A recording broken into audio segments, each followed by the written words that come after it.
mempelajari apanya 4 perkara.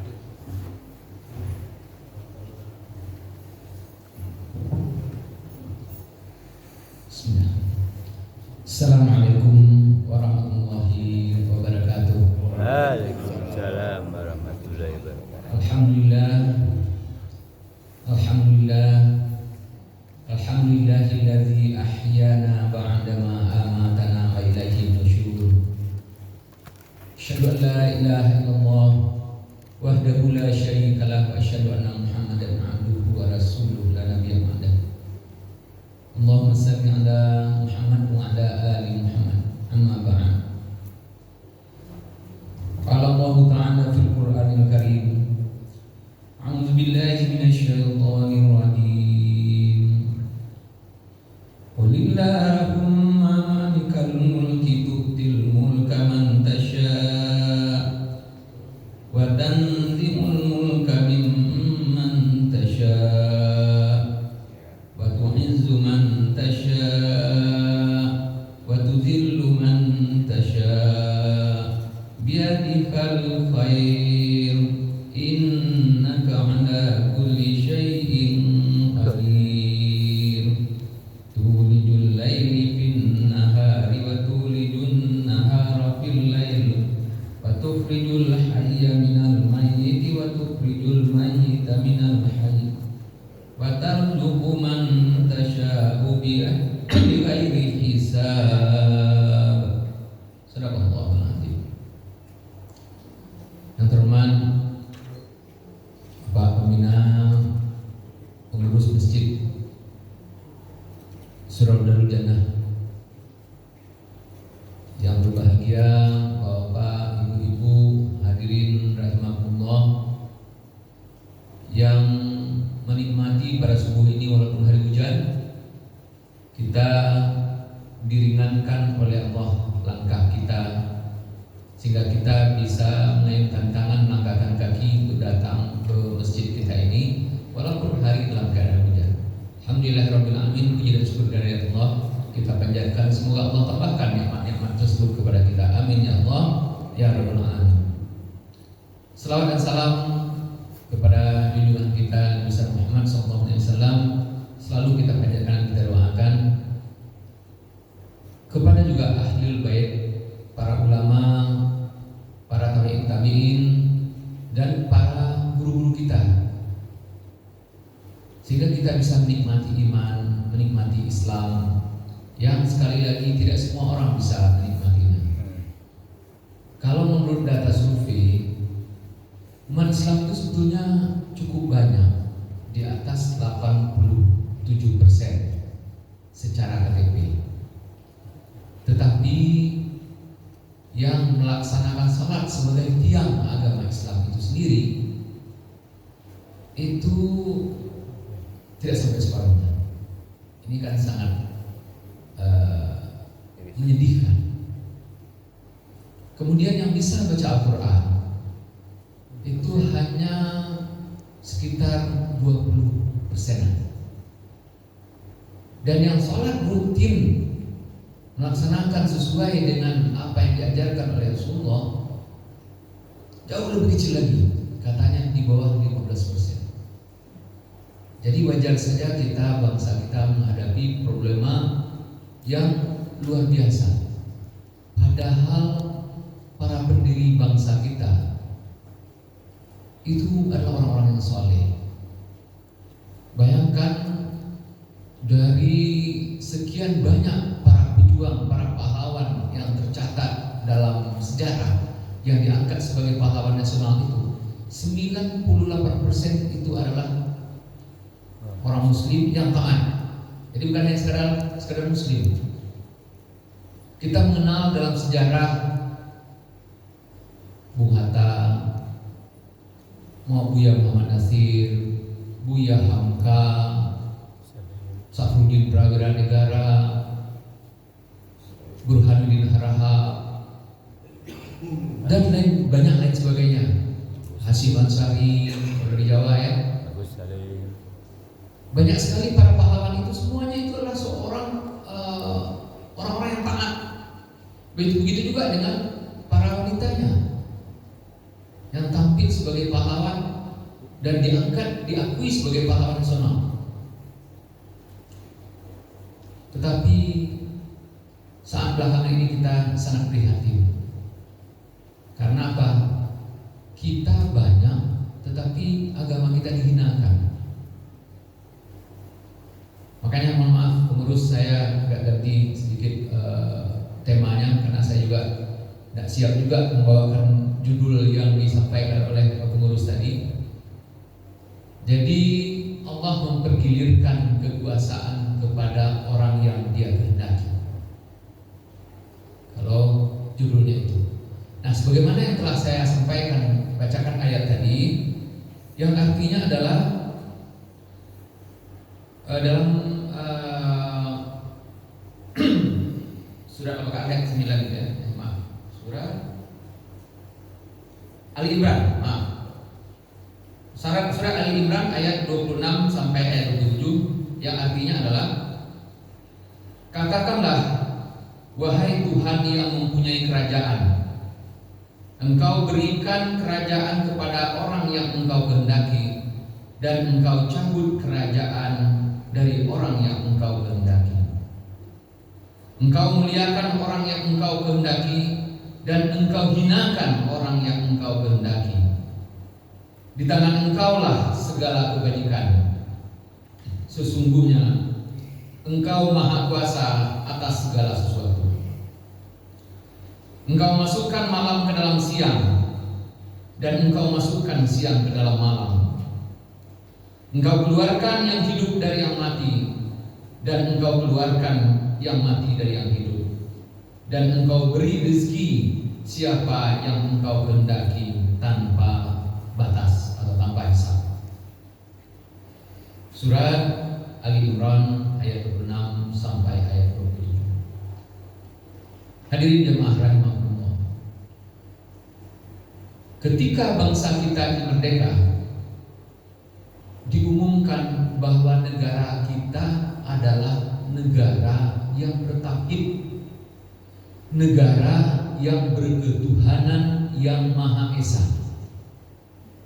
Itu ada dalam Undang-Undang Dasar 1945 pasal 29 ayat 1. Kemudian pasal 29 ayat 2-nya dikatakan bahwa negara menjamin setiap warga negara untuk melaksanakan ibadah sesuai dengan agama dan kepercayaan masing-masing. Negara menjamin. Apa yang kita alami saat ini? Bahkan kita untuk beribadah pun kita diatur gitu oleh orang yang tidak ngerti Islam. Kalaupun dia orang Islam, dia nggak ngerti Islam. Apalagi orang kafir yang mau mengatur kita. Dan anehnya para pemimpin-pemimpin kita hanya sangat sedikit yang bersuara, yang menentang masalah ini. Ini memang perang global, di mana di dunia ini, karena Allah menciptakan dunia, kemudian menciptakan makhluk di atas dunia ini. Untuk apa diciptakan oleh Allah? Kita sebagai manusia, sebagaimana dikatakan oleh Allah dalam Al-Baqarah, A'udzubillahi minasyaitonir rajim. Wa iz qala rabbuka lil malaikati inni ja'ilun fil ardi khalifah. Jadi Allah menciptakan manusia itu untuk menjadi khalifah, untuk menjadi pemimpin di muka bumi. Bahkan tidak malaikat disuruh memimpin. Kalau malaikat disuruh memimpin di bumi ini, kita bisa kebayangkan kayak gimana. Tapi memang Allah menciptakan manusia untuk menjadi pemimpin. Nah, pemimpin yang mana? Dalam Al-Quran sangat jelas diatur sekali bagaimana seorang pemimpin seharusnya. Seorang pemimpin bukan hanya pemimpin tingkat negara pengertian kita. Mulai dari diri kita adalah sebagai pemimpin, sebagaimana disampaikan oleh Rasulullah. Setiap orang itu adalah pemimpin. Memimpin atas dirinya yang pertama. Kemudian memimpin keluarganya. Kalau seorang bapak, kalau seorang ibu memimpin dirinya dan memimpin anak-anaknya. Kemudian seorang kepala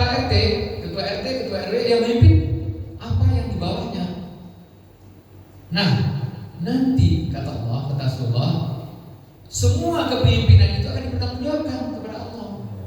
Jadi semakin tinggi kita memimpin, maka semakin tinggi, semakin banyak yang harus kita pertanggungjawabkan. Dan kita bukan hanya memimpin manusia, kita juga memimpin alam sekitar kita. Makanya banyak sekali ayat yang disampaikan oleh Allah bahwa bumi dan tumbuh-tumbuhan ini bagaimana pengaturannya itu oleh tangan-tangan manusia. Ketika manusia yang memimpin itu adalah seorang manusia yang saleh yang mengikuti Al-Quran dan hadis, maka insya Allah jangankan manusianya hidup berbahagia, tumbuh-tumbuhan pun, hewan pun ikut bersuka cita, bersukaria. Hadirin rahimakumullah. Kalau kita mulai dengan penciptaan manusia itu, bahwa Allah ciptakan kita sebagai pemimpin, kemudian kita harus mempertanggungjawabkan nanti kepemimpinan kita di hadapan Allah.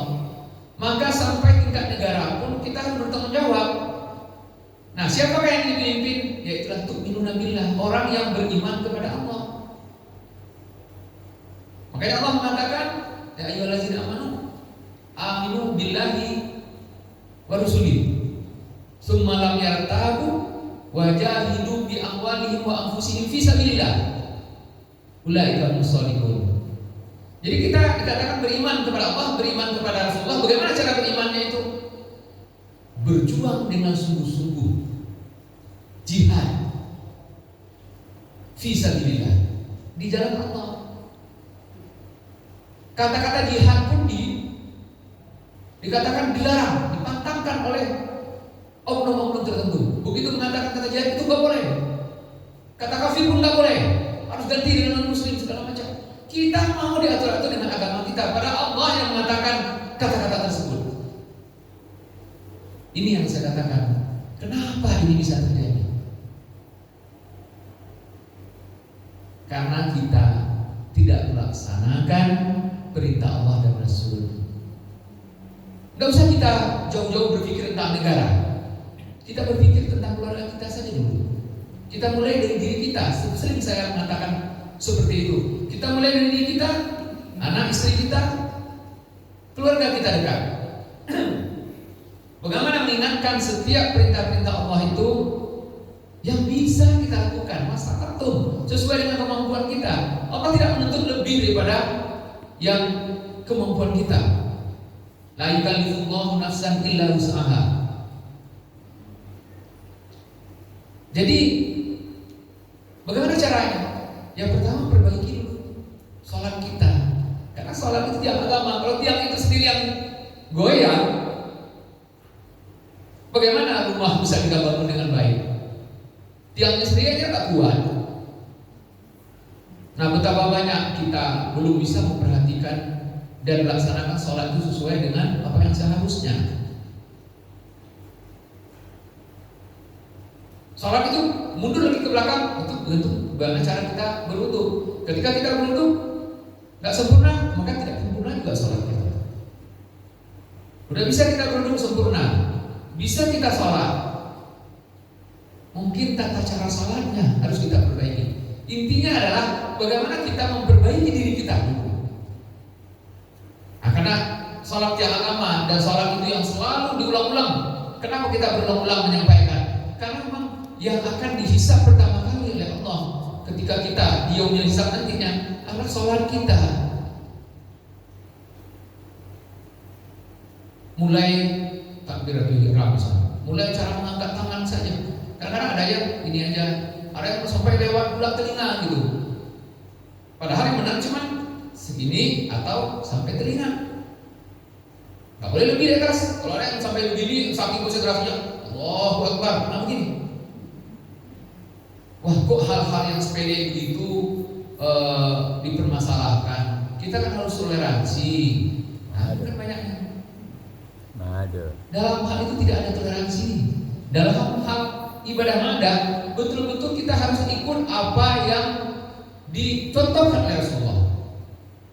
Justru kita sholat tidak boleh kalau kita tidak ada contoh dari Rasulullah. Itu baru tata cara sholatnya. Ada juga waktu-waktu sholatnya.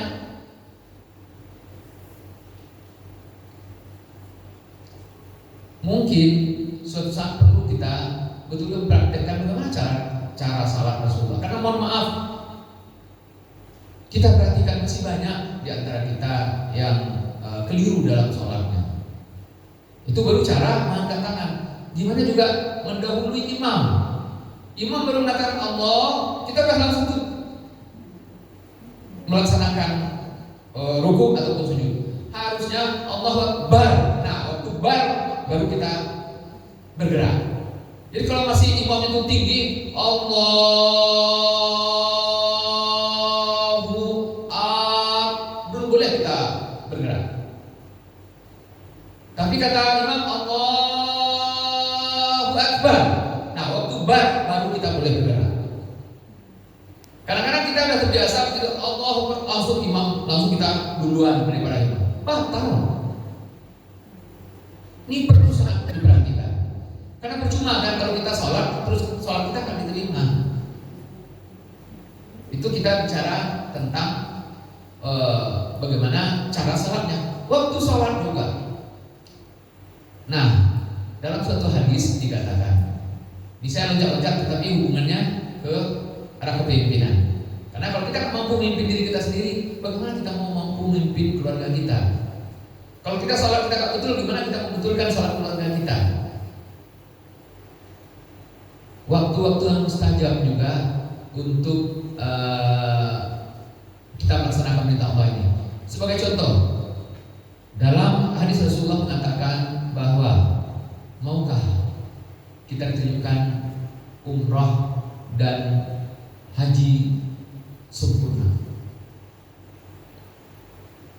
Misalnya kita mengikuti pengajian ini sampai waktu Isra, waktu terbitnya matahari. Kemudian 10 menit setelah itu muncullah namanya salat syuruk. Jadi bukan waktu syuruk. Waktu syuruk itu waktu yang tidak boleh sholat. Ada juga orang yang begitu waktu syuruk muncul sholat, itu haram hukumnya. Haram itu artinya apa? Tidak boleh sholat, kalau kita sholat berdosa. Ada, saya di kampung saya kasih tahu itu ibu-ibu marah. Kau dari dulu tuh agak marah nanti bogoh. Astagfirullah. Agak karena hati.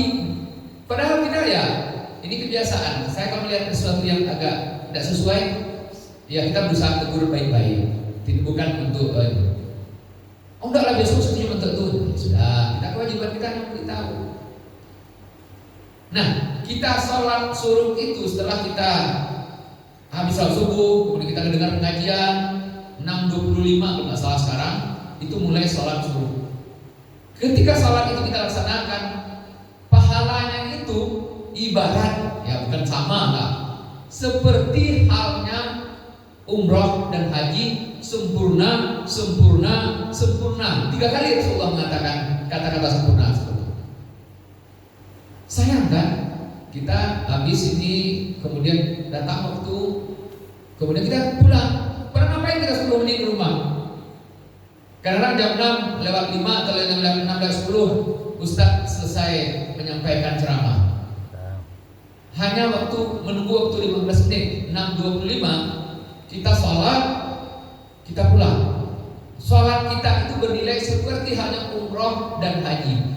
Ini saja kita sendiri, ya, saya sendiri juga sama. Jadi bukan hanya ini ya. Kita sendiri juga jarang untuk memperhatikan dan mau mengikuti hal ini. Kalau kita bandingkan, kalau ibadah haji dan umroh itu kan luar biasa ya, fisik maupun uangnya. Nah sekarang kita dalam bulan puasa punya kesempatan seperti itu, nggak punya kita uang untuk bisa melaksanakan haji dan umrah secara gratis seperti itu, kita laksanakan seperti ini. Ini besar sekali pengaruhnya. Nah, masalahnya kita percaya apa tidak, kan itu aja. Percaya kita kepada hadis Rasulullah itu. Kalau kita percaya itu kita ada semangat untuk melaksanakannya. Tapi kalau tidak, ya sudah, nggak ada. Nah, ini dari hal kecil bagi orang yang tahu. Nah, kalau orang yang sholat saja tidak laksanakan, gimana caranya? Saya bicara sini karena saya tahu bahwa Bapak dan Ibu yang bertahan ini adalah orang-orang yang Masya Allah di komplek ini. Ya kita bersyukur ya Pak ya. Alhamdulillah. Berapa saat kita selalu sholat. Kalau kita lihat teman-teman lain, innalillah, subhanallah. Nah, walaupun begitu, mohon maaf, saya bukan menyalahkan atau menginginkan, enggak. Sekedar kita mengingatkan diri saya sendiri dan juga kepada sahabat-sahabat saya, Bapak dan Ibu sekalian. Yang mari kita laksanakan apa yang memang bisa kita laksanakan. Kalau diri kita sudah kita bisa perbaiki sedikit demi sedikit, pelan-pelan saja. Pokoknya setiap bulan puasa kita punya target bagaimana memperbaiki diri kita, memperbaiki keluarga kita, dan kita berdoa kepada Allah. Semoga negeri kita, negara kita bisa selesai dengan sendiri. Kalau orang soleh berdoa, Allah kan tinggal kun fayakun. Tadi sudah disampaikan dalam ayat tadi bahwa kekuasaan itu dipergilirkan oleh Allah. Kita hanya tugas kita berdoa dan berusaha. Nah, berdoa kita dengan cara memperbaiki ibadah kita, maka moga-moga doa kita akan dikabulkan oleh Allah. Nah, mungkin Allah akan menunjukkan kepada kita apa yang peran yang bisa kita lakukan untuk negara ini. Negara itu sesuai dengan apa yang disampaikan oleh founding father kita, memiliki undang-undang, memiliki aturan yang kita cukup berdasarkan undang-undang dan aturan itu. Undang-undang sudah mengatakan bahwa negara berketuhanan yang Maha Esa. Artinya apa? Kalau tidak berketuhanan yang Maha Esa, tidak negara tauhid, berarti orang yang menyalahi undang-undang. Bisa dituntut seperti itu. Nah, untuk bisa ini harus memahami memang konsep bernegara, konsep kepemimpinan seperti itu. Nah, itu hanya ada fasilitas itu ada di politik. Selama ini kita dipisahkan para ulama dengan negara. Jadi seakan-akan politik itu kotor, ulama itu bersih. Jadi ulama jangan berpolitik. Sehingga yang mengatur negara ini orang-orang yang tidak ngerti tentang aturan Allah dan Rasulnya. Ini perlu sekali kita sadari. Makanya pada 212, Ibu Bapak yakin saya tahu semuanya 212. Itu adalah kesadaran politik ulama yang menganjurkan kepada setiap orang yang mampu berpolitik untuk ikut di dunia politik. Jadi jangan sampai orang berpolitik mengatakan politik itu kotor.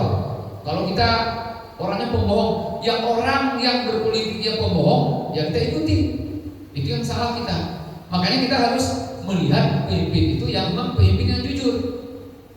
Alhamdulillah DKI merasakan sekarang kan, bagaimana seorang alim memimpin DKI saat ini. Adem, enak, terkenal di seluruh dunia, bisa memperbaiki segala hal. Jadi kalau mentalnya sudah bisa diperbaiki, maka otomatis secara fisik juga dirasakan pembangunannya oleh masyarakat Jakarta. Nah, semoga kita pada berikut ini kita mendapatkan pemimpin yang betul-betul soleh, amanah, seperti yang contohkan oleh para pemimpin-pemimpin Islam di masa lalu. Bagaimana Umar bin Abdul Aziz? Kalau kita bicara para sahabat itu sudah dijamin masuk surga dan sudah Allah sendiri yang menjamin. Tetapi setelah generasi sahabat masih banyak generasi-generasi pemimpin-pemimpin dunia yang bisa dijadikan panutan. Nah, semoga anak-anak kita, saudara-saudara kita bisa menjadi pemimpin masa depan di bangsa ini. Contoh lihat Umar Abdul Aziz. Umar bin Abdul Aziz bagaimana memimpin seluruh dunia itu merasakan kepemimpinannya. Makanya di suatu daerah saya lupa dan dikisahkan, ketika itu serigala memakan kambing di negara apa tuh waktu itu. Kemudian para ulama di sana mengatakan innalillahi wa inna ilaihi raji'un. Kenapa? Berarti Umar bin Abdul Aziz sudah meninggal, sudah wafat. Artinya apa? Kalau kepemimpinan itu oleh seorang muslim yang taat, binatang pun di bawah pengaturannya, tidak melakukan hal-hal yang membuat susahnya manusia. Itulah kepemimpinan dalam Islam. Semoga saja apa yang kita berikan sedikit pemantik bagi bapak-bapak dan ibu-ibu sekalian ini, supaya kita istilahnya peduli kepada politik. Kenapa? Politik itulah yang mengatur kehidupan kita. Minyak goreng mahal itu kenapa, Bu? Itu karena politik. Bangsa kita seperti ini, harus wajib ini, tidak boleh begini. Siapa yang mengatur? Ya orang politik. Gubernur, bupati, presiden dipilih oleh siapa? Dengan cara bagaimana? Cara politik. Kalau cara pemilihannya diatur oleh siapa? Orang-orang, ya orang politik. Jadi negara ini tidak lepas dari pengaturan negara ini. Jelas pengaturan itu yang dinamakan dengan politik. Jadi sekali lagi kita nggak usah terlalu jauh-jauh, pelan-pelan saja. Mulai dari diri kita, memberikan kesadaran bahwa apapun perintah Allah dalam Al-Quran dan hadis, kita bertekad untuk melaksanakannya sesuai kemampuan kita. Itu aja dulu. Jadi tidak usah terlalu jauh-jauh, panjang-panjang memikirkan mengenai kekuasaan segala macam. Tidak usah dulu. Pelan-pelan saja. Bahwa Al-Quran mengatur begini, kita ikut. Al-Quran melarang riba, kita ikut. Bank itu terjadi khilafiyah, ya sudah. Tidak usah kita ikut dalam perbincangan itu. Biarlah para ulama saja yang membahasnya. Nah, apa keputusan ulama yang dikeluarkan seperti fatwa ulama, maka kita ikuti. Jadi kita belajar untuk ikut kepemimpinan. Nah, tadi kita katakan kepemimpinan Islam. Nah, kepemimpinan Islam itu seperti apa? Pak RT, Pak RW siapa yang milih? Kita yang milih? Iya. Berarti pemimpin kita wajib kita ikuti. Tangga. Ati Allah wa ati Rasul wa ulil amri minkum. Jadi ketika kita sudah memilih pemimpin kita, ya kita wajib taat. Ada hak pemimpin, ada hak yang dipimpin. Kemudian meningkat lagi, kalau kita udah pilih RT-nya orang yang sholat di masjid, orang yang soleh, maka moga-moga mereka juga memimpin pemilih di antara pemimpinan itu, memilih orang yang soleh juga. Kalau kita memilih DPR, nah kan politik lagi kan, memilih anggota DPR itu adalah orang-orang yang soleh, politik lagi. Moga-moga dia juga memilih orang-orang yang soleh. Jadi sekali lagi Bapak dan Ibu sekalian, bahwa mari kita mencoba semaksimal mungkin untuk mengikuti apapun perintah Allah dan Rasulnya adalah Al-Quran, sesuai dengan kemampuan kita. Jadi kalau Allah perintahkan, jangan kita anggap lewat begitu saja. Ketika kita membaca dalam Al-Quran mengenai sesuatu, kemudian kita anggap lewat saja. Baca Al-Quran itu betul-betul dikatakan di sana bahwa Al-Quran itu petunjuk, huda linnas. Jadi petunjuk bagi manusia, bukan hanya sebagai bagi muslim. Makanya Al-Quran itu juga dipakai dan dipedomani oleh orang-orang Yahudi atau orang Nasrani itu, atau orang lain, karena dia tahu bahwa dalam Al-Quran itu banyak sekali petunjuk. Pernah dikisahkan oleh Habibie mungkin bahwa Habibie penasaran kenapa dua orang Yahudi itu dia betul-betul luar biasa. Karena Habibie luar biasa sekali ya. Dia di MIT di Jerman itu dia belajar, kemudian kagum sekali dengan Yahudi yang dua itu. Kemudian suatu saat dia menginap, mau mengintip apa sih rahasianya. Ternyata subuh-subuh katanya dia baca Al-Quran, diintip oleh, bukan subuh, sebelum subuh ya, diintip oleh Rasulullah. Dia baca Al-Quran, dia Yahudi baca Al-Quran. Apa yang dia baca? Yang dia baca keilmuannya, bukan tauhidnya dia baca, keilmuannya yang disampaikan oleh Al-Quran. Jadi apa yang diajarkan oleh Al-Quran betul-betul dia pelajari satu persatu. Bahkan sekarang ini kemarin saya dapat berita di Universitas Oxford University sebagai kampusnya di Amerika, itu membuat buku tebal sekali bahwa menginginkan sumber dari segala sumber hukum itu adalah Rasulullah Muhammad SAW. Di Amerika, Bu, katanya sumber hukum itu adalah hadis Rasulullah. Coba, Amerika yang bukan negara Islam, dia mengakui dan yang mengakui itu yang menulis itu bukan orang Islam. Begitu objektifnya Al-Quran dan hadis ini mengatur manusia. Tinggal kita mau nggak kita diatur oleh Allah dan Rasulnya. Ini sekali lagi sebagai pemantik saja buat kita. Semoga ada gunanya. Mohon maaf kalau ada hal yang salah. Mau bertanya silakan, Bu. Oke, kita buka pertanyaan.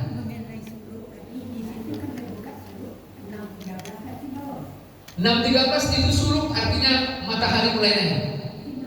Belum boleh sholat. 10 menit setelah itu. Ya.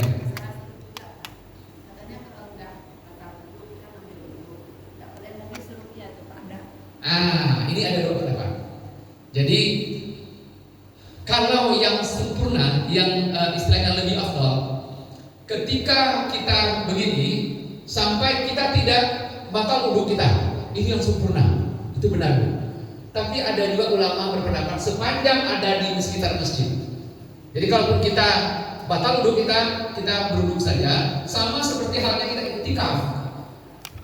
Itikaf itu kita kan di sekitar masjid. Begitu kita keluar masjid berarti kita bukan itikaf lagi. Jadi kalau keperluan kita untuk makan, minum, kemudian ke WC, boleh tetap. Ya Bu ya. Ada lagi Bu? Oke, kalau tidak ada lagi, mohon maaf apabila ada yang tidak berkenan. Kalau benar apa yang saya sampaikan tadi semata-mata itu datang dari Allah dan Rasulnya. Kalau salah itu atas kesalahan saya sendiri. Mungkin saya salah menerjemahkannya. Mohon maaf, saya sampaikan kepada Bapak dan Ibu sekalian. Mohon ampun kepada Allah. Astagfirullahaladzim. Kita tutup dengan doa kafaratul majelis.